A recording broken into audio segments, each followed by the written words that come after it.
My boyfriend faked a digital detox to cheat on me, so I hacked his hotel room's smart TV and destroyed his life with a Python script. I was staring at the rendering progress bar on my third monitor, my eyes burning from 14 straight hours of complex 3D character animation, when the green Spotify icon on my taskbar violently flickered. The application stuttered, froze for a fraction of a second, and then displayed a connection string that made the stale coffee in my stomach instantly turn to battery acid. The playback indicator wasn't routing to my desktop speakers or my wireless headphones. Instead, it was actively streaming a heavily curated, disgustingly cliché R&B baby-making playlist to a device labeled 65-inch OLED Samsung TV, Suite 305. My boyfriend of 3 years, Mark, was supposed to be 200 miles away, sleeping in a rusted-out camper shell in the middle of a dense pine forest. Just 36 hours earlier, Mark had stood in our kitchen, zipping up a heavy canvas duffel bag filled with flannels, hiking boots, and a disturbing amount of expensive trail mix. He had kissed me on the forehead, looking deep into my eyes with an expression of profound, manufactured exhaustion. "I just need to completely disconnect from the Matrix, Ames," he whispered, running a hand through his perfectly styled hair. "No Wi-Fi, no cell service, no notifications, just nature, brotherhood with Dave, and a complete digital detox to reset my dopamine receptors. I'm leaving my tech behind so I'm not even tempted to look at a screen." To sell the lie, he had physically placed his iPhone 14, his iPad Pro, and his Apple Watch on our kitchen island, staring at them like they were toxic waste. He told me he was taking his old, cracked backup phone strictly for emergency 911 calls, but that it would be powered off in the glovebox of Dave's truck. He even made a massive, theatrical show of having Dave, his best friend and perpetual enabler, pick him up in the driveway so I could watch them pull away toward the mountains. Over the next day, I occasionally checked my Find My app out of pure habit. Mark's devices were pinging directly from Dave's residential address on the other side of the city. He had supposedly left them there before heading up the mountain. It was a flawless, technologically sound alibi. Or, it would have been, if Mark understood who he was dating. I am a senior mobile app developer and a freelance 3D environment architect. I spend my entire life dissecting code, mapping out API infrastructures, and building digital ecosystems from the ground up. I do not just use applications. I understand the skeletal framework of how they communicate across servers. When I saw Suite 305 flash across my Spotify desktop client, I didn't panic. I felt the heat rising in my neck and my vision went blurry with rage, but my hands remained perfectly steady on my mechanical keyboard. Spotify is a brilliant piece of software, but its multi-device sync protocol is aggressively chatty. Because Mark and I shared a premium family plan, our internal device states occasionally cross-pollinated if a session wasn't cleanly terminated. I minimized my 3D rendering software, opened a raw command terminal, and authenticated my developer credentials to access the Spotify web API console. I needed to see exactly what network this phantom Samsung TV was connected to. I pulled the active device JSON payload, my eyes scanning the dense blocks of code scrolling down my vertical monitor. I bypassed the device IDs, the volume metrics, and the playback states, hunting for the raw connection data. There it was, an IPv4 address tied to the active streaming session. I copied the string of numbers, opened a new browser tab, and ran a commercial reverse IP lookup. The terminal thought for 3 seconds before spitting out a registered commercial entity block. The IP address didn't belong to a remote cabin. It didn't belong to Dave's house. It was registered to a commercial broadband account assigned to the Velvet Onyx. I felt the blood physically drain from my face, leaving my skin ice cold and tingling. The Velvet Onyx was a notoriously expensive, ultra-luxury, adults-only boutique hotel famous for its in-room smart tech and massive soaking tubs. It was located exactly 3 miles down the street from the apartment we shared. Mark wasn't resetting his dopamine receptors in the wilderness. He was currently in a high-end luxury suite, hooking a secret burner phone up to the room's integrated smart entertainment system, preparing to sleep with another woman while I sat at my desk paying our electric bill. Wait, it gets worse. Because discovering the infidelity was merely the spark, the arsenal I possessed to destroy his entire reality was about to reveal itself in the form of a forgotten digital handshake. I stared at the playback queue. How was I seeing his live session? Why was my desktop client forcefully syncing with his burner phone's output? That's when the real bombshell dropped. 4 days ago, Mark and I had initiated a Spotify Jam session, a feature that allows multiple users on the same network to collaboratively add songs to a live, synchronized queue. We We had used it to build a playlist for a road trip we were planning for next month. When Mark left for his detox, he never formally closed his instance of the session on whatever burner phone he was currently using in that hotel room. The connection was technically dormant, but the back-end architecture still recognized us as a collaborative entity, and because I was the host who originally initiated that specific jam session, my account retained master administrative rights over the active playback queue. I didn't just have the ability to see what he was listening to. I had god-tier control over the physical audio output of the 65-inch television in Suite 305. I looked at the clock on my bottom right monitor. It was 12:45 a.m. Mark was likely pouring overpriced champagne, turning down the hotel room lights, and utilizing the sultry R&B tracks to set a meticulously crafted romantic mood for whoever he had smuggled into that room. I cracked my knuckles, the sound echoing sharply in my empty, quiet apartment. I opened PyCharm, my integrated development environment, and created a new Python script. I wasn't going to just skip his song. I was going to architect a digital haunting so severe it would psychologically break him. I started by pulling the official Spotify API documentation. I wrote a script utilizing the requests library to forcefully interact with the me/player endpoints. First, I targeted the volume control. I wrote a vicious while true loop designed to send a put request to the API every 0.5 seconds, locking the device volume parameter at a permanent, unchangeable 100%. If Mark scrambled for the remote to turn the volume down, my script would aggressively overwrite his command in half a second, blasting the audio back to maximum capacity. Next, I targeted the playback controls. I wrote an exception handler that constantly monitored the playback state. If the API detected a pause command or a skip to next command, my script instantly fired a resume and skip to previous command. I effectively stripped away his ability to stop the music, change the song, or lower the volume short of him physically ripping the television out of the drywall. With the weapon fully coated, I needed the ammunition. I navigated to the Spotify search bar. I didn't want standard music. I wanted raw, unadulterated panic. I searched through the obscure, functional audio tracks hosted on the platform until I found a file titled Industrial Emergency Evacuation Siren, High-Pitch Piercing. It was 3 solid minutes of an ear-shattering, oscillating mechanical shriek designed to wake sleeping rig workers on offshore oil platforms. I queued it up, but I am a storyteller at heart, and a siren wasn't a narrative. I needed him to know exactly who was currently ruining his life. I began searching for incredibly specific, short, one-word song titles from obscure indie artists, adding them to the collaborative queue in a very specific order. Track 1, I. Track 2, C. Track 3, U. Track 4, IN. Track 5, Sweet. Track 6, 305. Track 7, With. Track 8, Her. When Mark inevitably sprinted to his phone in a desperate panic to see why his romantic playlist had suddenly morphed into a blaring industrial alarm, he would look at the screen and read a personalized, terrifying message spelled out directly in his playback queue. Still, my rage wasn't entirely satiated. I am a 3D animator. I deal in visual trauma. Spotify possesses a feature called Canvas, which allows verified artists to upload a short, looping 6-second vertical video that plays on the screen of the phone or smart TV while a song is active. Because I have a verified developer account used for testing client integrations, I had the back-end authority to temporarily hijack the Canvas metadata for local, self-hosted playlists. I maximized my 3D rendering software, my fingers flying across the hotkeys with blistering, surgical precision. I didn't have time to render a masterpiece, but I didn't need one.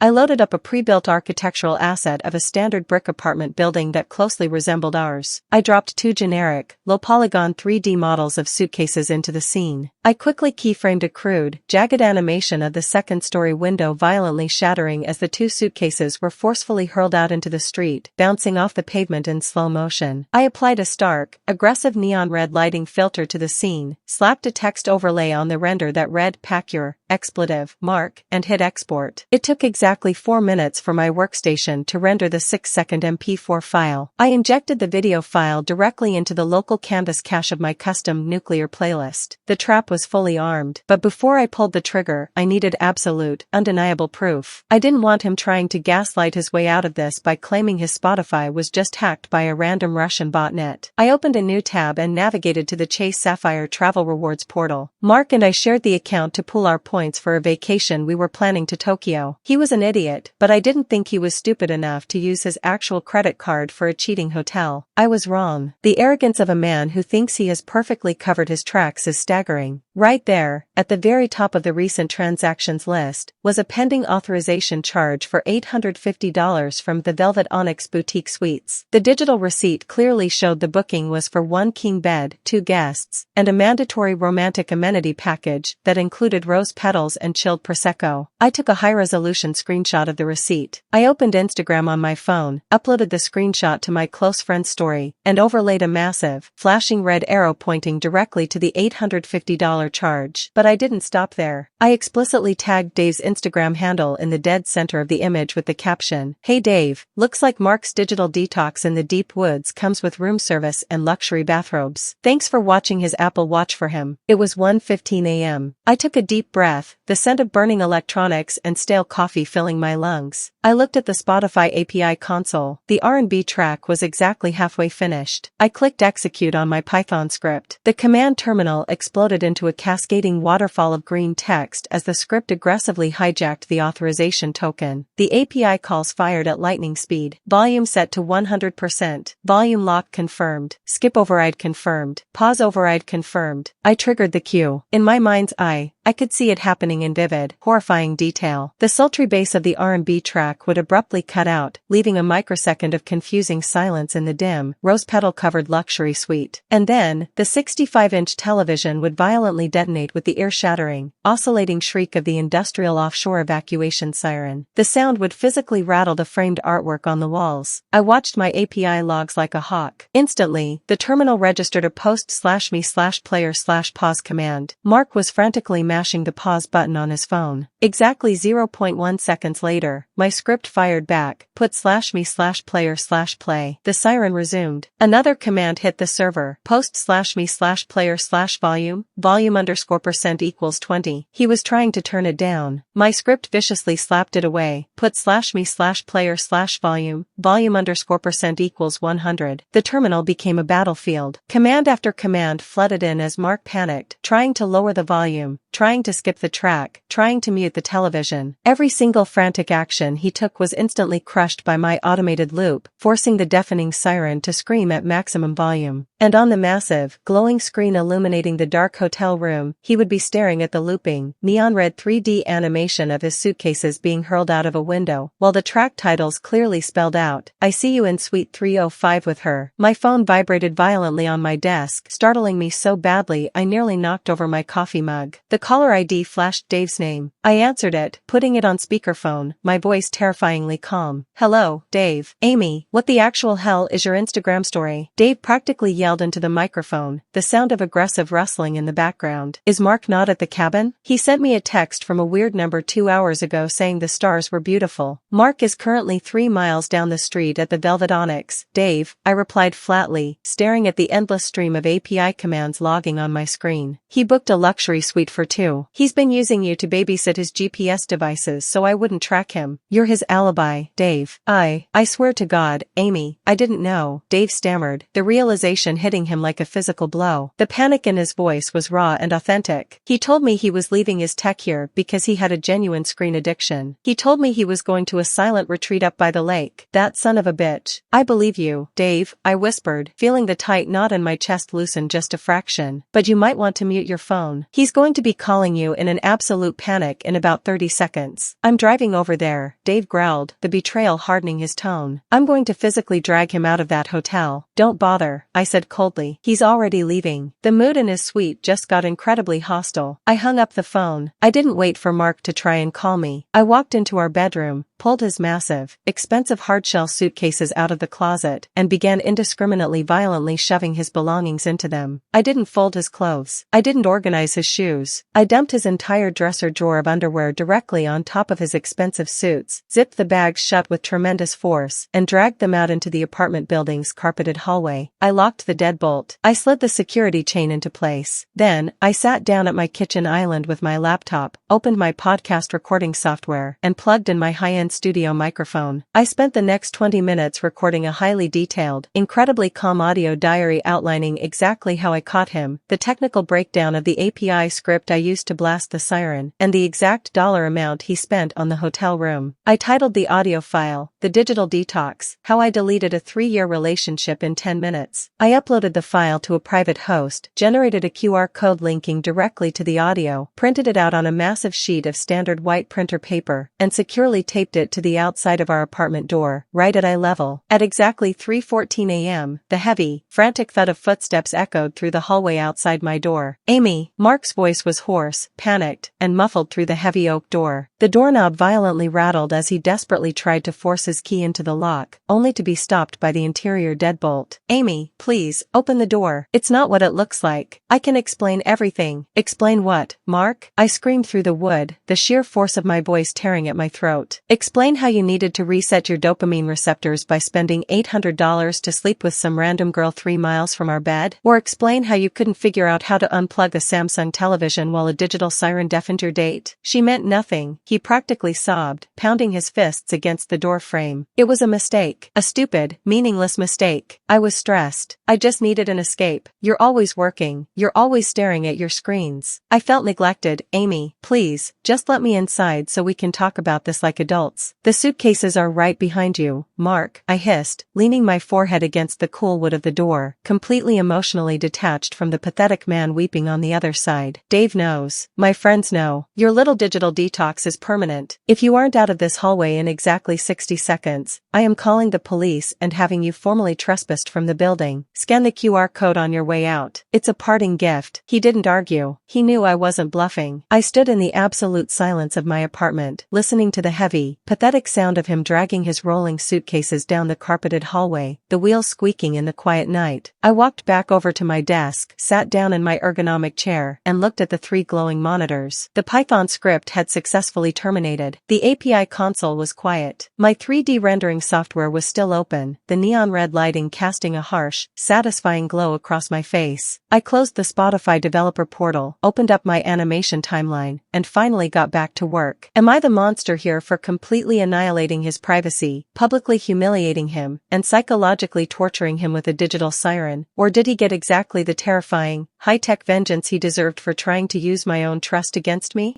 If you have made it this far and want to see more videos like this, then kindly subscribe and turn on notifications so you may never miss another story like this.